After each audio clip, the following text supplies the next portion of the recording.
ایک دفعہ شوق اور محبت کے ساتھ دروشی پڑھ لیجئے. اللہم صلی علی محمد وعلی آل محمد کما صلیت علی ابراہیم وعلی آل ابراہیم انک حمید مجید.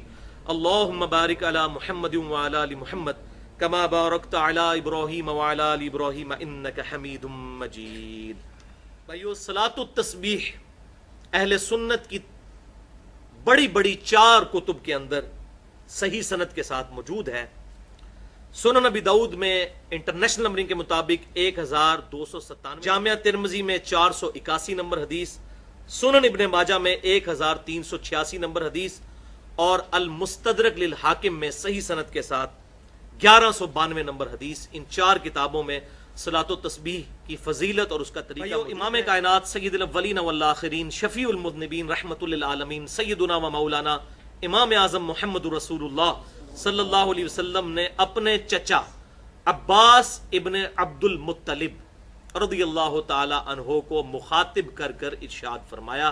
حدیث کا ریفرنس میں پہلے دے چکا 4 کتابوں سے. اب ورڈ بائی ورڈ، لفظ بائی لفظ میں یہ الفاظ پڑھنے لگا ہوں تاکہ آپ کو اس کا ٹیسٹ بھی فیل ہو. آپ صلی اللہ علیہ وسلم نے اپنے چچا سے فرمایا، چچا جان، کیا میں آپ کو کچھ عنایت نہ کروں؟ کیا میں آپ کو کوئی تحفہ پیش نہ کروں؟ کیا میں آپ کو اس عمل کی وجہ سے 10 خصلتوں والا اچھا انسان نہ بنا دوں؟ یہ 10 خصلتیں اس میں آ جائیں گی. جوڑوں کی شکل میں 5 جوڑے آئیں گے اور وہ 10 خصلتیں بن جائیں گی. میں گنتا جاتا ہوں.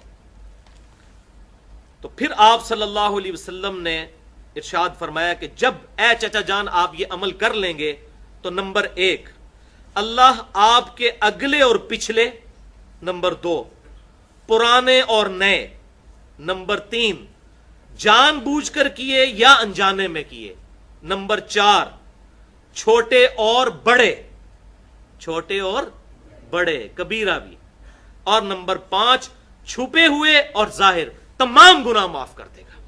اب یہ 5 جوڑیاں آئیں اور 10 خصلتیں جو آپ صلی اللہ علیہ وسلم نے ارشاد فرمائی تھی وہ اس میں پوری ہو گئی. الحمدللہ. مجھے بتائیں یہ فضیلت آج تک کسی عمل کے لیے سنی؟ صرف 50 منٹ سے 1 گھنٹے کا عمل ہے. اگر آہستہ آہستہ کریں، تھوڑی سپیڈ سے کریں تو 40 منٹ میں. اللہ اکبر. پھر آپ صلی اللہ علیہ وسلم نے ارشاد فرمایا، چچا جان 4 رکعتیں اس طرح ادا کریں نفل نماز کی کہ ہر رکعت میں سورۃ الفاتحہ اور 1 سورت پڑھیں، اور جب آپ قرات سے فارغ ہو جائیں تو قیام کی حالت میں یہ کلمات 15 دفعہ پڑھیں، سبحان اللہ والحمد للہ ولا الہ الا اللہ واللہ اکبر.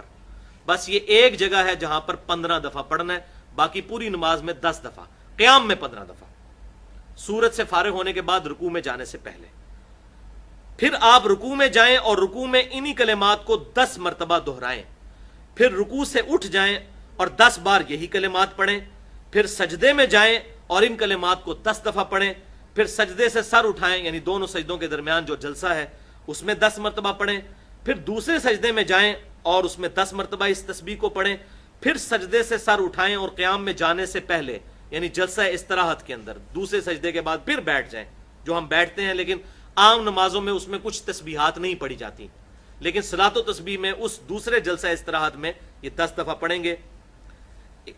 تو یہ کل ایک رکعت میں 75 مرتبہ ہو جائیں گے. اس طرح ان 4 رکعتوں میں یہ عمل دہرائیں تو کتنا ہو گیا؟ 75 ضرب 4، 300 مرتبہ یہ عمل ہو جائیں گے. اور پھر آپ صلی اللہ علیہ وسلم نے پھر 5 باتیں ارشاد فرمائی. چچا جان، ہو سکے تو یہ نماز روزانہ ادا کریں. اگر روزانہ نہ ادا کر سکیں تو ہر جمعے کو ادا کر لیں. ہر جمعے کو ادا نہ کر سکیں تو ہر مہینے میں 1 مرتبہ ادا کر لیں. اگر ہر مہینے نہ پڑھ سکیں تو ہر سال میں 1 مرتبہ، اور اگر سال میں 1 مرتبہ بھی نہ پڑھ سکیں تو چچا جان زندگی میں 1 دفعہ اس نماز کو ضرور پڑھیے گا. طریقے کو ریپیٹ کر لیتے ہیں. قیام کی حالت میں ہم نے 15 دفعہ رکوع میں جانے سے پہلے، یعنی سورت ملانے کے بعد اس کو پڑھنا ہے، سبحان اللہ والحمد للہ ولا الہ الا اللہ واللہ اکبر. اس کے بعد رکوع میں جانے کے بعد، رکوع کی تسبیحات پڑھنے کے بعد وہ آگے آ بھی جائے گا، 10 دفعہ پڑھنا ہے. کتنے ہو گئے؟ 25.